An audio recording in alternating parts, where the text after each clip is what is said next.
लोग, मैंने हाल फिलहाल में हॉट टेक्स के बारे में जाना चाहा। हॉट टेक्स का मतलब होता है कि लोगों के बहुत ही स्ट्रॉन्ग प्रॉब्लमेटिक ओपिनियंस होते हैं जिनका सोल पर्पस होता है अपनी भड़ास निकालना। कुछ सच बातें भी हमें उसमें देखने को मिल जाती हैं, क्योंकि भाई पूरी तरीके से वो सही नीयत से तो नहीं निकल के आ रही है, मगर हाँ कुछ बातें उनके ओपिनियंस में सेंस जरूर बनाती हैं, जो कि ज़्यादातर प्रॉब्लमेटिक ही होती है। कि जैसे कि मैं सबसे पहले उद्घाटन करते हुए मैं अपना पर्सनल हॉट टेक ये देना चाहूँगा कि भाई कोई भी कितना भी बड़ा एक्टर क्यों ना हो या फिर कितने भी एक्टर्स क्यों ना हो, वो सब मिलाकर उन सब की फीस मूवी के बजट से 25% से ज़्यादा नहीं होनी चाहिए। जहाँ ये मेरा हॉट टेक है, तुम इसके ऊपर क्या कहना चाहते हो? एंड यस, इस वीडियो के इंस्पिरेशन के लिए मैं MKBHD को ह्यूज शाउट आउट देना चाहूँगा, जिसकी वजह से ये वीडियो पॉसिबल हो पाए। मे भी आगे चल के एक सीरीज भी बन जाए, हु नोस। जहाँ बाकी सारे हॉट टेक्स को जो मैंने इस वीडियो में हैंड पिक किया हुआ है वो सारे के सारे ट्विटर से मैंने उठाए हुए हैं। मैंने ट्वीट किया हुआ था कि उनके हिसाब से क्या उनका हॉट टेक है 2023 मूवीज को लेकर। एंड मैंने स्पेसिफिकली ट्विटर ही क्यों चुना, क्योंकि भाई दुनिया भर के सबसे टॉक्सिक जानवर वहीं मौजूद होते हैं। जहाँ इस वीडियो का सबसे पहला हॉट टेक यही है कि Pathaan was unnecessarily hyped, it was an average movie. अब देखो भाई, आई अंडरस्टैंड कि ये बात कहाँ से निकल के आ रही है। हमने दुनिया जहाँ का इतना सब कुछ देखा हुआ है कि हम ये बात समझ सकते हैं कि भाई जब आप कभी समुद्र में तैरे ही नहीं हो तो आपको स्विमिंग पूल गहरा तो लगेगा ही। लेकिन भाई पठान की सक्सेस में कई सारे फैक्टर्स भी निर्भर करते हैं, जैसे कि भाई सितारे एक साथ लगे हुए थे, बंदा बहुत टाइम बाद वापस आ रहा था, सॉलिड कंटेंट के साथ आ रहा था, कंट्रोवर्सी दबा के हुई। एंड भाई साल की शुरुआत में इस मूवी को एक परफेक्ट ब्रेकफास्ट की तरह देख सकते हो कि हाँ बहुत ज्यादा तारीफ तो इसकी नहीं करते हो, मगर गुड एनफ है दिन की शुरुआत के लिए। जो कि अभी ये बात हमें बिल्कुल भी नहीं भूलनी चाहिए कि पठान हाल फिलहाल के इंडियन स्टैंडर्ड्स के हिसाब से ठीक है, मगर इंटरनेशनली बहुत अच्छा कंपटीशन नहीं रखती। जिसमें से अपना नेक्स्ट हॉट टेक आता है कि साउथ के लोग बस हीरोज को देखकर हाइप करते हैं, मूवीज को देखकर नहीं। जो कि एक एक्सटेंड तक ही मैं बात को सच मानता हूं। जिस तरीके से लोग सदन सिनेमा में मूवीज को सेलिब्रेट करते हैं वो अनइमेजिनेबल है। इवन भाई मैं उन इवेंट्स को अटेंड एंड सेलिब्रेशंस को भाई रियल लाइफ में देखना भी जरूर चाहूंगा कि वो क्या फील कराते हैं। लेकिन इसमें हम सदन सिनेमा को ही क्यों कंसिडर करें, क्योंकि हीरो वर्शिप हिंदी सिनेमा में भी बहुत दबा के होती है। अब हाँ, ये बात मैं समझता हूं कि सदन स्टेट्स के मुकाबले में उतना लेवल पे नहीं होती होंगी, लेकिन ये भी बात आई थिंक हमें पॉजिटिव लाइट में समझने की जरूरत है कि हम स्टार्स के लास्ट एरा में ही जी रहे हैं, जो कि लोग दबा के इसे सेलिब्रेट करते हैं, क्योंकि पूरी दुनिया में इस तरीके से कोई भी नहीं करता।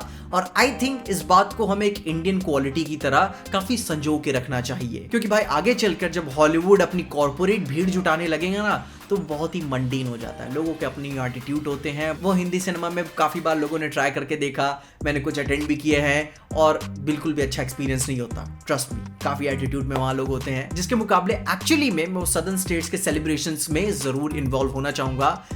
मे भी आगे चल के कभी मौका मिला। जो कि अपना नेक्स्ट हॉट टेक आता है सुपर हीरो मूवीज को लेकर कि ये बात कही गई है कि सारी डीसी मूवीज अच्छी थी इस साल, लेकिन पैसा नहीं कमा पाई। हंसू या रोऊं, across the Spiderverse was top 3 films of the years. अब देखो भाई, स्पाइडरवर्स को टॉप मूवी कंसिडर करना कोई नई बात नहीं होगी, लेकिन सारी डीसी मूवीज इस साल अच्छी थी, यहाँ पे मैं डिसएग्री करना चाहूंगा, क्योंकि मेजॉरिटी ऑफ डीसी मूवीज 2023 में बुरी से लेकर मीडियोकर तक के बीच में ही थी। जैसे कि भाई फ्लैश को मैं एक अच्छी मूवी कंसिडर करता हूँ एंटरटेनमेंट के मामले में, Blue Beetle was a mid movie, Shazam 2 बुरी थी, आई मीन अननेसेसरी थी। एंड इवन जो एनिमेटेड मूवीज भी भाई आई इस साल, मैं बता रहा हूँ कहाँ मैं माथा पटक दूं किस मंदिर में जाके अपना।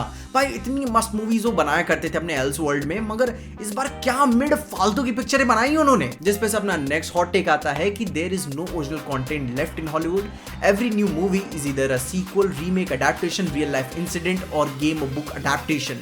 एंड नाउ ये एक अच्छा कमेंट था कि हॉलीवुड के पास कुछ ओरिजिनल कंटेंट नहीं बचा है। अब आई मीन मैं भी पुराना हॉलीवुड दोबारा से जीना चाहता हूँ कि जब वो मैजेस्टिक इंट्रो आता है ना, और आप तभी समझ जाते हो कि हाँ पिक्चर भाई सॉलिड होने वाली है, आपको मजा आएगी। जहाँ आई ऑल्सो थिंक कि ओरिजिनल मूवीज उस लेवल पे प्रमोट नहीं हो रही हैं जो 2023 में अभी तक हॉलीवुड ने रिलीज की गई हैं, क्योंकि भाई ओरिजिनल मूवीज बन रही हैं, बस उस तरीके से मार्केट नहीं की गई जिस तरीके से लोगों को पता चलना चाहिए था। क्योंकि भाई बेहतर ओरिजिनल मूवीज हॉलीवुड में आई जरूर हैं, लेकिन ज्यादा चर्चित वो नहीं रही, बस जिसमें मार्केटिंग की ही गलती मैं कहूंगा। जहां इन सारी बातों के ऊपर मैं ये बात भी इंतजार कर रहा हूं हॉलीवुड से कि भाई एक बीच में ऐसी कोई मूवीज नहीं बस क्रिएट कर देती हैं जिसको पता नहीं रहता कि भाई क्या सिर पैर है, मगर भाई बवाल चल रही है, बॉक्स ऑफिस पे परफॉर्म कर रही है और लोग पसंद भी कर रहे हैं। जैसा Everything Everywhere All at Once के साथ हुआ था, इंडिया में कांतारा के साथ हुआ था, वो मैं दोबारा से हॉलीवुड में जरूर देखना चाहता हूँ, मैं इंतजार कर रहा हूँ। लेकिन भाई ये भी बात मैं कहूंगा कि ओरिजिनल मूवीज हॉलीवुड अभी बना रहा है, वो बाकी सारे इंडी मूवीज की कैटेगरी में चली जाती हैं। तुम A24 की मूवीज को देख सकते हो, वो काफी मस्त माल बना रहे हैं, जिसपे से तुम मेरा लेटरबॉक्स अकाउंट जरूर से चेकआउट कर लेना। तुम्हें कई सारे ओरिजिनल हॉलीवुड मूवीज के रिकमेंडेशंस मिल जाएंगे जिनको मैंने देख के काफी एंजॉय किया। जहां आगे अपना एक बड़ा अतरंगी सा हॉट टेक आता है कि गणपत वाज बेटर देन आदि पुरुष। ओ भाई, क्लैश ऑफ द टाइटन्स वाली बात हो रही है, जहां अब आदि पुरुष में थोड़ी सी सेंस वाली बात तो तुम कह ही सकते हो, क्योंकि भाई रामायण को बना रहे थे, लेकिन गणपत तो अलग ही लेवल की फालतू बना था। कितना भाई लेजी इंसान हो सकता है, ये एक पिक्चर एग्जांपल बन सकती है। जहां अगर विजुअल क्वालिटी की बात करें तो आदि पुरुष ऑब्वियस सी बात है कि भाई वो बेटर रेंडर्ड है, तो भाई वो गणपत से विजुअल क्वालिटी में बेटर नजर आएगी। लेकिन अगर आपको फुल ब्लोन बकचोदी की बात करनी है तो भाई गणपत को कोई टॉप नहीं कर सकता, बहुत लेजी है। इन्होंने ग्रीन स्क्रीन तक नहीं हटाया भाई, कैरेक्टर्स को नाम देने में, अपने भाई जगहों के नाम देने में कोई दिमाग नहीं डाला। वीडियो गेम्स जैसे चीजें चल रही है, वो भी पैथेटिक ग्राफिक्स के साथ। जिसपे से भाई मैं अपने एक हॉट टेक इसमें जरूर से ऐड करना चाहूंगा कि पर्सनली कृति सैनन कभी भी प्रोजेक्ट्स बुरे नहीं चूज किए हैं। वो बनाने वालों की इनकॉम्पिटेंस थी कि भाई वो विजन को भाई उस तरीके से वो कृति सैनन देख ही नहीं पाई कि भाई वो बनाना क्या चाह रहे थे। क्योंकि भाई वो गणपत एंड वो आदि पुरुष के केस में ये वही वाला सेम मामला नजर आता है कि भाई मुंह से मूंगफली टूट नहीं रही है और गांठ से अखरोट तोड़ने चले हुए हैं, तो भाई एल तो लगने ही थे, वो भी कैपिटल वाले। जहां कृति सैनन के लिए बुरा लगता है कि बेचारी स्क्रिप्ट तो काफी विजनरी चूज करती है, मगर उससे बनाने वाले बहुत ही अनविजनरी होते हैं।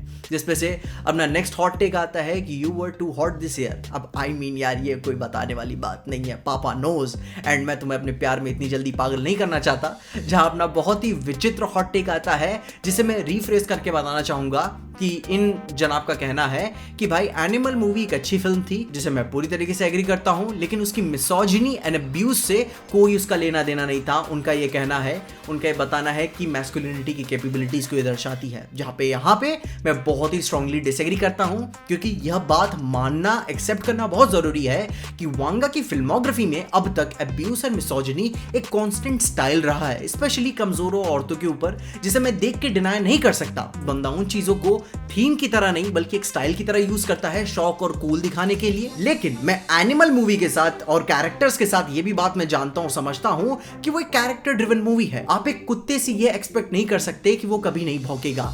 वो एनिमल है, वो हरामखोर है, वो हरामखोरी और करेगा। और वो बात पूरी तरीके से मैं समझ सकता हूं एनिमल मूवी के कन्फाइंड स्पेस में, उन कैरेक्टर्स के आसपास, वो मूवीज के अंदर वाली चीजों में, कि भाई वो जो भी हमें किरदार नजर आ रहे हैं वो पूरी तरीके से टॉक्सिक है, हमें ये बात नजर आती है, वो बर्बाद है और भी बर्बादी वाली हरकतें कर रहे हैं। बाकी अदर दैन दैट इसकी रियल लाइफ रेमिनिसेंट्स उठाना, भाई मैं इतना ज्यादा भी बेवकूफ नहीं हूं असल जिंदगी में, क्योंकि एक असली मर्द जानता है कि उसकी कमियां क्या हैं, उन्हें क्यों नहीं एक्सपोज करना चाहिए, और एक जेंटलमैन ट्रेड्स रखना क्यों जरूरी है, और सबसे बड़ी बात शालीन रहना क्यों जरूरी है। वरना बाकी तो कॉमन सेंस वाली बातें हैं, सबको पता होता है कि भाई अच्छी और बुरी चीजें क्या होती हैं, एक्सेप्ट बच्चों को छोड़कर। और स्ट्रिक्टली एनिमल मूवी बच्चों के लिए नहीं थी, तो वहां पे बच्चों की बात ही क्यों करें। खैर, उन्हीं सारी बातों के साथ तुम अपनी ओपिनियंस में जरूर बताना, तुम्हारे पूरे 2023 के मूवी स्पेस से लेकर तुम्हारे क्या हॉट टेक्स थे, अपनी ओपिनियंस में कमेंट जरूर बताना।